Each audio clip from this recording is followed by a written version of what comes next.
পুর নিয়োগ দুর্নীতি তদন্তে সিবিআই চার্জশিটের পাতায় পাতায় চাঞ্চল্যকর সব তথ্য। 2020-তে দক্ষিণ দমদম পুরসভায় একই দিনে গ্রুপ সি আর গ্রুপ ডি পদে যোগ দেন 29 জন। এদের মধ্যে মজদুর পদে একই নম্বর পেয়েছেন 27 জন চাকরি প্রার্থী, প্রত্যেকে পেয়েছেন 55 করে। মৌখিক পরীক্ষায় ফেল করেছিলেন সকলেই। একইভাবে পিয়ন পদেও লেখা পরীক্ষায় একই নম্বর পেয়েছিলেন 2 জন, মৌখিক পরীক্ষায় তারাও ফেল করেছিলেন। এদের সবার জয়েনিং অর্ডারে সই করেছিলেন দক্ষিণ দমদম পুরসভার তৎকালীন চেয়ারম্যান পাঁচু রায়। কি করে সমস্ত পরীক্ষার্থী লেখা পরীক্ষায় একই নম্বর পেলেন? মৌখিক পরীক্ষায় 29 জনই কি করে শূন্য পেলেন? এই প্রশ্ন তো উঠছেই। বিভিন্ন পুরসভায় নিয়োগের ক্ষেত্রে যে অনিয়মের অভিযোগ উঠেছে, সেই অনিয়মের ক্ষেত্রে সিবিআই বলছে যে অয়নশীলের সংস্থা বা অয়নশীল বিভিন্ন পদে নিয়োগের ক্ষেত্রে বিভিন্ন রকম দর ঠিক করেছিল। অর্থাৎ গ্রুপ ডি পদে অর্থের বিনিময়ে যিনি চাকরি পাবেন তাকে কম করে 4 থেকে 5 লক্ষ টাকা দিতে হবে। গ্রুপ সি পদে যিনি চাকরি পাবেন তাকে অন্তত 6 থেকে 7 লক্ষ টাকা খরচা করতে হবে। অর্থাৎ মজদুর, ড্রাইভার যারা গ্রুপ ডি পদে চাকরি পাচ্ছে বা যারা ড্রেন পরিষ্কারের কাজ করবে তাদেরকে 4 থেকে 5 লক্ষ টাকা দিতে হবে, এটাই দর ঠিক করেছিল অয়নশীল। তার উপরে যারা পিয়ন ছিল বা ক্লারিক্যাল পোস্টে যারা চাকরি পেয়েছিল তাদেরকে 6, 7 কিংবা 8 লক্ষ টাকা পর্যন্ত দিতে হয়েছিল এই অয়নশীলের সংস্থাকে। আর অয়নশীল তার এজেন্ট মারফত সেই টাকা সংগ্রহ করেছিল, তেমনটাই সিবিআই চার্জশিটে উল্লেখ করেছে। ক্যামেরা চাঁদ মিয়ার সঙ্গে সুজয় পাল, TV9 বাংলা, কলকাতা। এবার যার বিরুদ্ধে অভিযোগের মূল আঙুল সেই পাঁচু রায়ের বক্তব্য গতকাল আপনাদের শুনিয়েছিলাম। গতকাল তিনি সমস্ত দায় ঝেড়ে ফেলেছিলেন। সমস্তটাই ডিরেক্টর অফ লোকাল বডিজ ঠিক করে দেয় দাবি করেছিলেন পাঁচুবাবু। আজ 29 জনের নিয়োগপত্রে সই করার কথা স্বীকার করলেন পাঁচু রায়। সমস্তটাই ডিরেক্টর অফ লোকাল বডিজ ঠিক করে। এখানে মিউনিসিপ্যালিটি শুধু ইন্টারভিউটা করা ছাড়া কোনো কাজ নেই। যে পোস্টগুলো এখানে বলা হচ্ছে 329 কি যাই হোক না কেন, সমস্তটাই ডিএলবি স্যাংশন পোস্ট। দমদম মিউনিসিপ্যালিটির কোনো অধিকার নেই, কোনো ক্ষমতা নেই কোনো পোস্ট এভাবে ক্রিয়েট করা। ইন্টারভিউ বোর্ডের অ্যাপ্রুভালটাও নিতে হয় ডিএলবি থেকে, এবং এই পোস্ট অনেক আগে থেকেই স্যাংশন হয়ে আছে, খাপে খাপে হয়েছে। চার্জশিট আমার হাতে কিছু আসেনি, নিশ্চয় আইনি হয়তো এটা আইনি লড়াই। তো আমার যে লয়ার রয়েছেন তিনি যথাযথভাবে এর উত্তর দিচ্ছেন আর কি। অ্যাডভান্স বেল পিটিশন সেটা আজকালের মধ্যে সাবমিট হয়ে যাবে। দেখেছিলেন সেই সময় 29 জনের মধ্যে 27 জন একই নাম্বার পেয়েছে আর 2 জন আলাদা আলাদা নাম্বার পেয়েছে। সেটা আমি এখন বলতে পারছি না, 29 জনটা মনে আছে আমার, এইটা আমার মনে আছে। 29 জন সই তো আপনি করেছেন? সইটা আমি করেছি। 29 জনটা হয়েছে এটা মনে আছে, এবং সেটা আন্ডার সার্কামস্টেন্সেস সেটা হয়েছে, সেটা দেখা যাবে, কোর্টে দেখা যাবে আর কি। সেটা আমার এগেন্সে চার্জ আর কি, জানি সেটা আমার এগেন্সে চার্জ। দেখা যাক সেটা কীভাবে কোর্টে হয়। ফার্স্টলি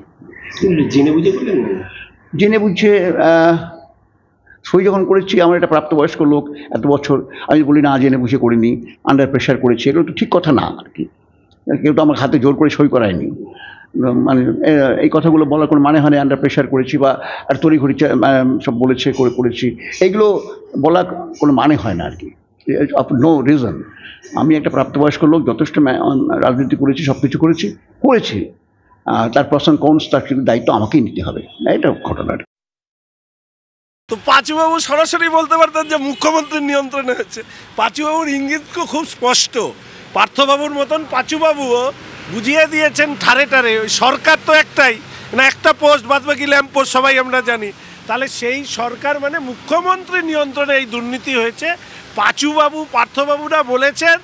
আমি আপনাদেরকে বলছি, মুখ্যমন্ত্রীকে এই দিন দেখতে বেশি দেরি নেই, যেখানে ওনার বাড়ির লোক বলবে ওনার কারণেই পশ্চিমবঙ্গে সব দুর্নীতি হয়েছে, ওনার জন্য আমাদের বদনাম হয়েছে। এটা এমন দুর্নীতি যেটার দায় অবশ্যই মিউনিসিপ্যালিটিগুলোর এবং তার চেয়ারম্যানদের আছে, কিন্তু শুধু চেয়ারম্যানের ঘাড়ে দোষ চাপিয়ে কেউ পার পাবেন না। এই সব চেয়ারম্যানদের মাথায় মিউনিসিপ্যাল ডিপার্টমেন্ট, তার আধিকারিকরা এবং তার মন্ত্রী, তারা কি দায় গ্রহণ করছেন? তাদের মাথায় মুখ্যমন্ত্রী, তিনি কি দায় গ্রহণ করছেন?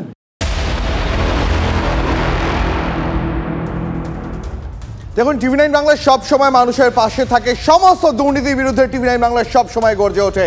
টিভি 9 বাংলার লাগাতার খবর দেখানোর জের পদক্ষেপ করলো কামারহাটি পুরসভা।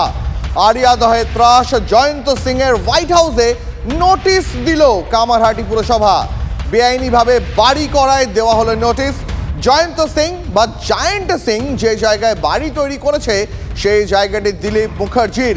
দিলীপ মুখার্জিকে তলব করলো কামারহাটি পুরসভা। দিলীপ মুখার্জির নামে নথিবদ্ধ জায়গায় জয়ন্তর এই বিলাসবহুল হোয়াইট হাউস তৈরি হয়েছে। জমির মালিক দিলীপ মুখোপাধ্যায়কেও তলব করেছে পুরসভা। কি করে প্ল্যান ছাড়া বাড়ি তৈরি হলো, কি করে বিদ্যুৎ সংযোগ মিলল, পুরসভাকে না জানিয়ে কিভাবে পানীয় জলে কানেকশনই বা লাগানো হলো, একাধিক প্রশ্নের উত্তর জানতে চায় কামারহাটি পুরসভা। গতকাল রাতেই পুরসভা নোটিশ লাগিয়ে যায় জায়েন্ট সিংয়ের এই বাড়িতে। জায়েন্ট সিংয়ের বাড়িতে এই গেটে নোটিশ লাগানো হয়েছে এবং যাকে দেখা করতে বলা হয়েছে, যাকে কারণ দর্শাতে বলা হয়েছে, তার নাম হচ্ছে দিলীপ মুখার্জি। পুরসভা যা খতিয়ান দেখে দাগ নাম্বার দেখে বের করেছেন যে বাড়ির মালিক কে তারা জানতে পারেননি, কিন্তু জমির মালিক হচ্ছে দিলীপ মুখার্জি। তাহলে দিলীপ মুখার্জিকে যদি পাওয়া যায় তার কাছে জানতে চাইবে কি করে তার এত বড় বাড়ি হলো, বিনা পারমিশনে পৌরসভার, বিনা নকশাতে, বিনা পারমিশনে কিভাবে লাইট ঢুকলো, কিভাবে জল নিলেন, সমস্তটাই খতিয়ে দেখতে চান পুরসভা। এখন দিলীপ মুখার্জি কোথায়, এখন দিলীপ মুখার্জির অস্তিত্ব কোথায়? যেটুকু আমরা জানতে পারছি দিলীপ মুখার্জি এখানে আর এখন থাকেন না, কলকাতার কোনো অঞ্চলে থাকেন। তাহলে কোথায় থাকেন সেটা বের করবে পুরসভা না পুলিশ, সেটাই এখন দেখার বিষয়। যদি দিলীপ মুখার্জিকে খুঁজে পাওয়া যায় তাহলে বাড়ি জয়ন্ত সিং কীভাবে তৈরি করলো গোটা ইতিহাসটা খুঁজে পাওয়া যাবে। আরিয়াদহ থেকে বিশ্বজিতের সঙ্গে অনন্ত চট্টোপাধ্যায়, টিভি 9 বাংলা। জয়ন্ত সিং এর এই হোয়াইট হাউস সবার আগে তুলে ধরেছিল আপনার সামনে টিভি 9 বাংলায়। টিভি 9 বাংলায় সবার আগে খুঁজে পেয়েছিল জমির আসল মালিক দিলীপ মুখোপাধ্যায়কে। কি বলেছিলেন তিনি তখন টিভি 9 বাংলাকে, শুনুন। আমার পুকুরের খাঁটা এগিয়েছে, আমাদের পুকুরের খানে ভট করে এগিয়েছে। কে করেছে? জয়ন্ত সিং করেছে। কিছু বলেনি তখন?